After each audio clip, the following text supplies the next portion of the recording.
Red Sun is an alternate universe where Superman, instead of landing in Smallville, actually lands in Soviet Russia. And it's the events of how he would have turned out had he been part of a communist country. The storyline is just one of the most intriguing ones. If he lands in Russia, is really what it's all about. And being able the ability to add an additional 20 missions to our already robust scenario mode, I think it's going to give the players a lot of enjoyment. I thought it was genius, actually, the whole idea of Superman landing in Soviet Russia and how that impacts the storyline. When we knew we were going to be able to do a lot of skins and DC kind of gave us the go-ahead, Red Sun would have been on the top of my list. So the Red Sun pack gets you 3 versions of our characters as if they were in this Red Sun universe. You get Superman, Wonder Woman, and Grundy.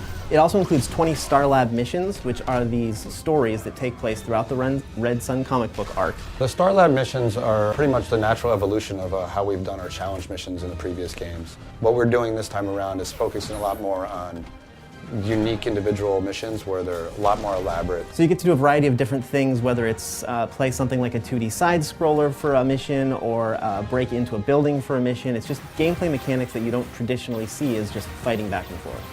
So my favorite thing about the Red Sun design on Superman is the way they took what is still a traditional costume and really gave it this militarized feel. So there's the obvious design element of the hammer and sickle replacing the S for his shield. We hold the S shield for Superman in very high esteem, and it's interesting to see, the hammer and sickle put into that S shield, and I think the graphic of that is really cool. But you also get to see these sort of dark colors and these tight stitching on his collar that really makes him look like this militant figure. We use more of an S-Shields type belt for Superman, where I think in the comics it was a little more circular in design, and Wonder Woman had a type of matching belt in the comics. I think the color scheme is awesome, right? Because we have the black and the grays, and then you have that stark red against that. Red Sun Grundy doesn't actually exist in the comic book. We really wanted to expand the universe of Red Sun, so we picked a character that we thought would fit really well in there. So we added Grundy, who's this big communist sort of comrade friend. Red Sun Grundy has a few things that are different and I thought were really cool to add in that gave that